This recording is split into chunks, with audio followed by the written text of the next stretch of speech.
For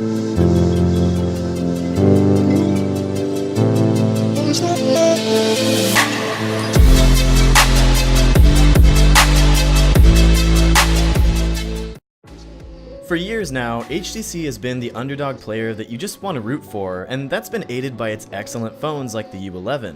But no matter what the company tries, it can't seem to regain its place in the spotlight. The company's latest phone, the U12 Plus, looks great on paper, but a few key flaws could ruin the overall experience. U12 Plus is a showcase of HTC's engineering prowess. It's just gorgeous, especially in this translucent blue finish that HTC will be pushing to most markets, which lets you take a peek at the internals of the phone. The U12 Plus uses HTC's liquid surface design language, which features a rounded backing and highly reflective surfaces. That glossy coating makes the U12 Plus crazy slippery though. It slides around on tables, and I almost lost it at the airport after it fell out of my pocket when I was just sitting down. Still, it's a great looking modern design. There's a circular fingerprint sensor on the back sitting under HTC's first dual camera array in years. There's no headphone jack, sorry, but if you don't want to use Bluetooth headphones, HTC at least includes a pair of USB-C headphones in the box. Around the front, the huge 6-inch display feels manageable thanks to trim bezels and an 18:9 aspect ratio, and there's no notch occupying space by the notification bar. On the topic of that display, it's a Quad HD Super LCD 6 panel with support for the P3 and sRGB color spaces, as well as HDR10. It's a great display that's plenty visible in direct sunlight and less susceptible to burn-in than AMOLED.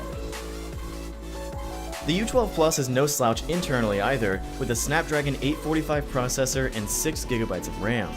You'll have to choose between 64 and 128GB of storage, but you can expand either option with a micro SD card.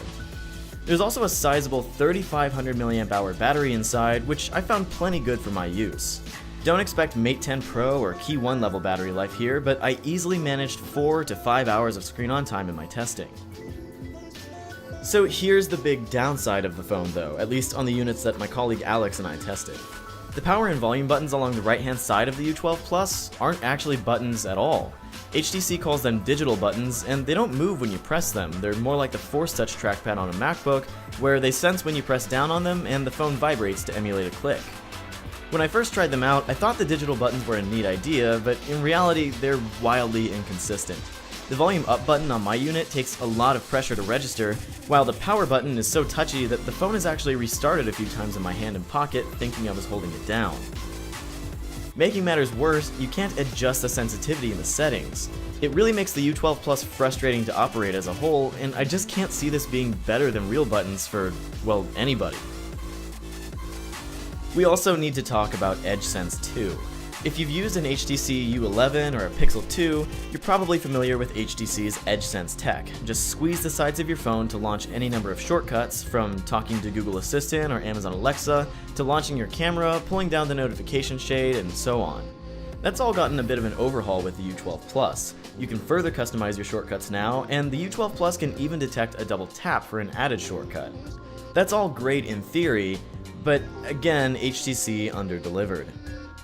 Even at the lowest setting, I almost never found the sweet spot for EdgeSense on the first try, and more often than not, I ended up death gripping my phone and still not activating the intended shortcut.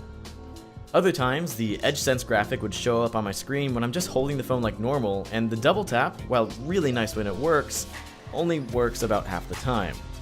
Now listen, this could all be fixed with a software update, and hopefully it will be soon, but in the meantime, I think you're better off just disabling EdgeSense altogether. The one EdgeSense feature I really enjoyed though was Smart Rotate, which uses the U12 Plus's edge detection to understand when you're holding the phone vertically and automatically locks the orientation and prevents the screen from timing out. Onto the software, the Sense interface hasn't changed much at all since the HTC 10, but that isn't necessarily a bad thing. While I don't love that you still can't get rid of the app drawer icon in the dock, that seems like a pretty fair trade-off to me considering there's virtually no bloatware in sight. HTC is sticking to its strategy of using as many Google apps as possible. That means Google Photos is your default gallery, Play Music is your default media player, and so on. That doesn't mean there aren't still a few custom settings added though, including a quick and easy to set up face unlock that works great as an alternative to the fingerprint sensor, as well as music and theater toggles for the excellent boom sound speakers. HTC Blink Feed still sits to the left of the home screens rather than Google Now, for better or worse, but as always, you can just disable it if you don't like it, and the software is so clean that with the right third-party launcher, you could almost forget that you're not using a Pixel.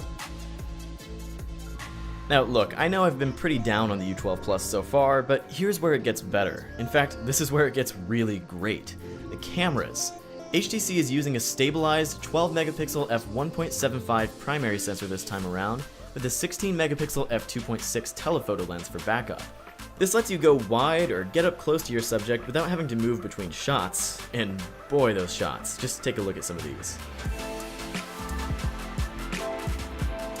The U12 Plus makes use of HDR boost post-processing to pull off some really amazing dynamic range and natural-looking colors, and you get a ton of depth in your shots too. Though, as always, you can take it a step further by enabling portrait mode, which works on the two rear cameras. Front is identical to the first, both 8 megapixel f2.0 sensors capable of shooting 1080p video. Now, on to the unpleasant final thoughts. Look, I've been a fan of HTC's phones for years, and I really want to see the company succeed, but this just isn't a phone I can recommend to most people. The cameras are stellar and the software is clean, but that's true of plenty of other phones in the U12 Plus's price range, and even well below. Until HTC irons out the glaring issues with the digital buttons and EdgeSense 2, the U12 Plus is just too inconsistent and frustrating to operate to justify an $800 price tag. That story may be a little different in the future when these issues are hopefully fixed by a software update, but until then, you're probably better off spending that $800 elsewhere.